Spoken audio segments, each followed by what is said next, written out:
To all of you.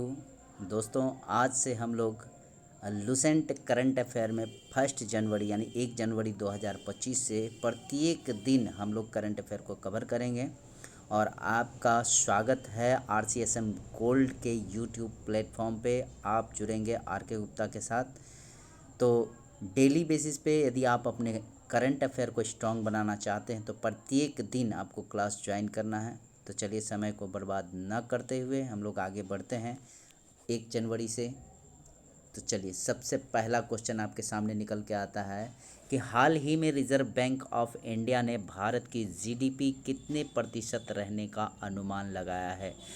तो याद रखिएगा कि रिजर्व बैंक ऑफ इंडिया ने भारत की GDP का प्रतिशत का अनुमान 6.6% रहने का अनुमान लगाया है। ठीक है, तो याद रखिएगा। अगला क्वेश्चन देखते हैं कि हाल ही में भारत का रक्षा निर्यात कितना हो गया है। 21,000 करोड़, 22,000 करोड़, 23,000 करोड़, 24,000 करोड़। तो इसका सही आंसर हो जाएगा 21,000 करोड़। ठीक है, तो ध्यान में रखिएगा कि भारत की रक्षा निर्यात में अद्वितीय वृद्धि देखी गई है, जो पिछले दशक में केवल 2,000 करोड़ रुपए से बढ़कर अब रिकॉर्ड 21,000 करोड़ रुपए तक पहुंच गई है। तो याद रखिएगा कि भारत का रक्षा निर्यात कितना प्रतिशत हो गया, कितना रुपए हो गया है, तो 1,000 करोड़ रुपए हो चुका है। ठीक है, अगला क्वेश्चन देखते हैं। हाल ही में निम्नलिखित में से किस उपकरण को उत्तम कार्यस्थल का सम्मान प्राप्त हुआ है। गेल, सेल, DRDO, कोचिन शिपयार्ड। तो मेरे ख्याल से इसका आंसर सेल होना चाहिए। तो चलिए देखते हैं। बिल्कुल सही है। Steel authority of India limited ने एक महत्वपूर्ण मील का पत्थर हासिल करते हुए जनवरी 2025 से जनवरी 2026 तक के लिए ग्रेड +2 वर्ग के रूप में पुनः प्रमाणन प्राप्त किया है। तो याद रखिएगा कि उत्तम कार्य स्थल का सम्मान प्राप्त करने वाला सेल हो गया है। ठीक है, जिसे हम steel authority of India limited के नाम से जानते हैं। तो अगला क्वेश्चन देखा जाए।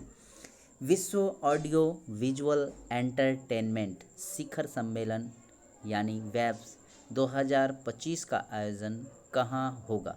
मुंबई, लखनऊ, नई दिल्ली, इंदौर। तो इसका आंसर नई दिल्ली होना चाहिए। तो भारत पहली बार 5 से 9 फरवरी 2025 तक विश्व ऑडियो विजुअल एंटरटेनमेंट शिखर सम्मेलन की मेजबानी करने के लिए तैयार है। याद रखिएगा कि यह महत्वपूर्ण कार्यक्रम नई दिल्ली के भारत मंडपम में होगा और इसका उद्देश्य भारत को मीडिया के लिए वैश्विक केंद्र के रूप में स्थापित करना है। तो याद रखिएगा कि विश्व ऑडियो विजुअल एंटरटेनमेंट शिखर सम्मेलन 2025 का आयोजन नई दिल्ली में किया जा रहा है। अगला क्वेश्चन है कि हाल ही में किस देश में 2 सप्ताह के भीतर 2 राष्ट्रपतियों पर महाभियोग लगाकर हटाया गया है।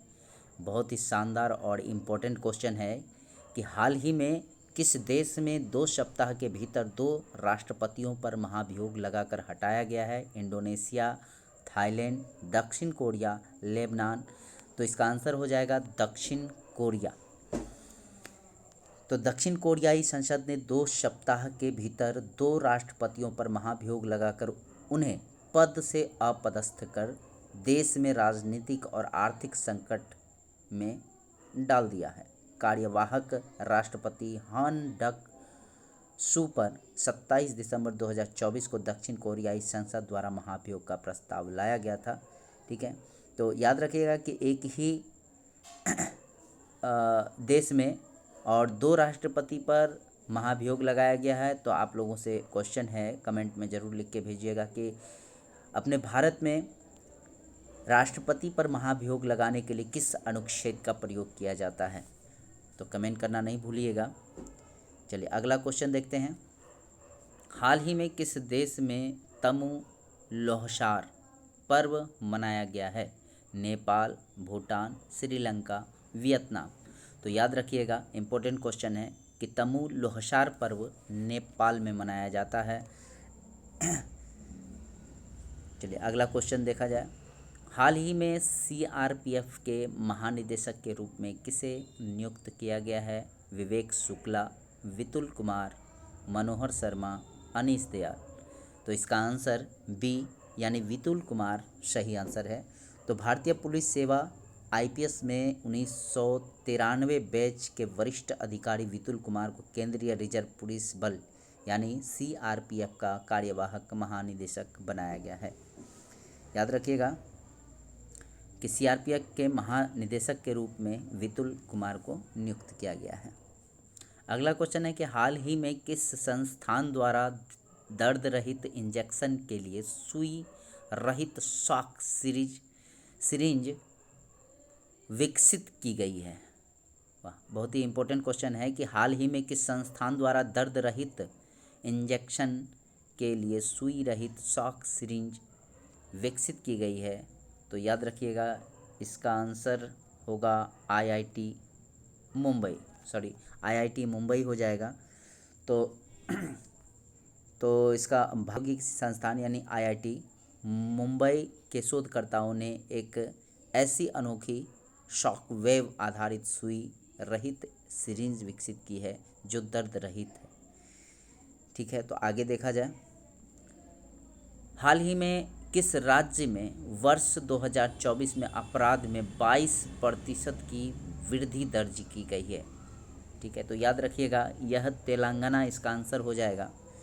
ठीक है, जिसमें कि 22% की भारी वृद्धि देखी गई है। अगला क्वेश्चन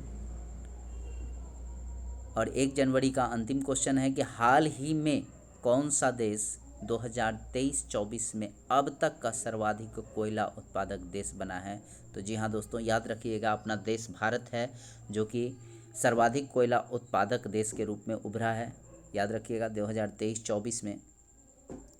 तो यह आज का करंट अफेयर समाप्त होता है और कमेंट करके ज़रूर बताइएगा कैसा लगा, और अच्छा लगा तो ये पर डे चलता रहेगा। और लाइक शेयर करना ना भूलिएगा और सब्सक्राइब भी कर लीजिएगा।